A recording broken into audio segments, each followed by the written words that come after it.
Hello you fine ladies and gentlemen, how are you all doing? I hope your day is going well. Today we have yet another loadout for Star Wars Battlefront, and this is the Hondo Loadout.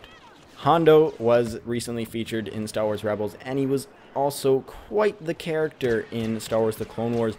He was quite a confusing character because I never really knew if he was a bad guy or a good guy. I guess he was in the middle. He was a vigilante, kind of like Batman, except Batman was a better guy. I think you can say for sure Batman was a good guy. You can't really say that about Hondo.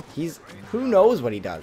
He's a sly dog, I tell you. You never know. Very unpredictable. But he can be trusted if you have the credits, I guess. Who knows? Who knows? It doesn't matter though. We're doing this loadout. So let's get into it with the first star card, which is the impact grenade. Now this is not one of my favorite star cards for sure because I find it very inconsistent and unpredictable, kind of like Hondo.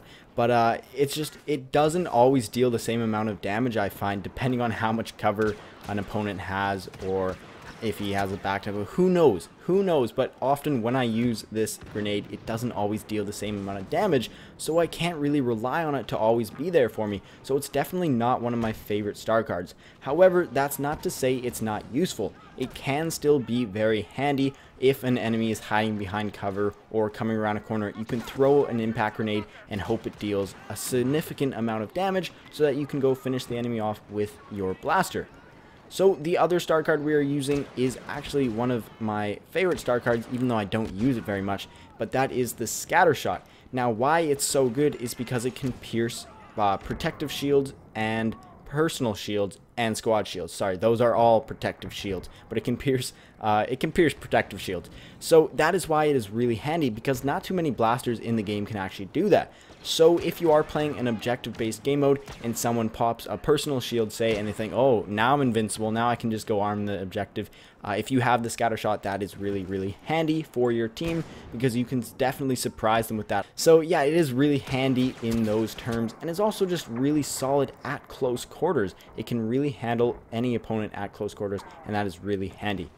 Now for our charge card, we are using the explosive shot, which doesn't go too well with the blaster we're using, which is the DL-44, and I'll talk about that next, but it doesn't go too well with it. I mean, it's really best for fully automatic blasters or blasters that can shoot really quickly with a high rate of fire, because then again you can be dealing out more damage with the explosions.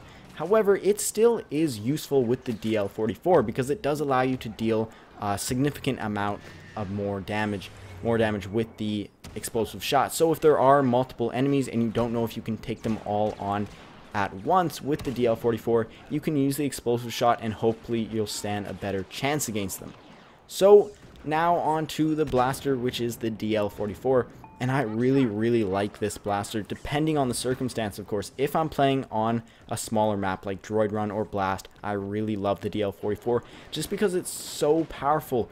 Like really powerful, almost unmatched in terms of how much damage it can deal at close and medium ranges. It's a 3-hit kill at medium range and a 2-hit kill at close range, which is really good. Now if we were using the Berserker trait, it could actually be a one-shot kill, headshot at close range. However, we're not using the Berserker trait, we're using the Bounty Hunter trait, which I will talk about next as well.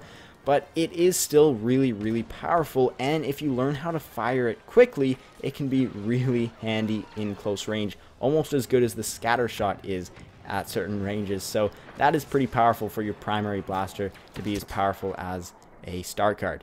So the DL-44 is of course a very handy blaster to have when playing on smaller game modes, which is why I really suggest with this loadout, since almost all the star cards and the blaster tailor to smaller game modes and smaller maps, I really suggest playing on close quarters and medium range maps with Droid Run or Drop Zone or Blast. Game modes like that where it's really close and constricted, that is really the best for this loadout.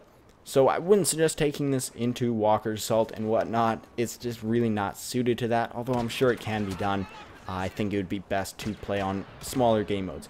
Now, even on smaller game modes, not all of the maps are all close quarters. There are going to still be some open and exposed spots. So I would suggest steer clear of those because you're not really going to do very well with this loadout in those areas. So definitely stick to very close quarters. Now with the trait we're using, which is the Bounty Hunter trait, that of course allows us to get random power-ups with each kill. Well, not each kill, but a chance to get a random power-up with each kill. And of course that chance increases with each rank of the trait, and at rank 3, with each kill, the cooldown on your start cards decreases a lot. Now this is kind of why we're using it, because Hondo is of course a sly dog, as I said, and he's always got tricks up his sleeve, kind of like a bounty hunter, and that is of course why we're using this trait, because it does give you that advantage to kind of have a trick up your sleeve just when you may need it the most. So that is all for today's loadout. I hope you guys enjoyed. If you enjoyed, I am very glad. If you wish to subscribe, feel more than welcome to, and as always, I will see you guys next time. Goodbye.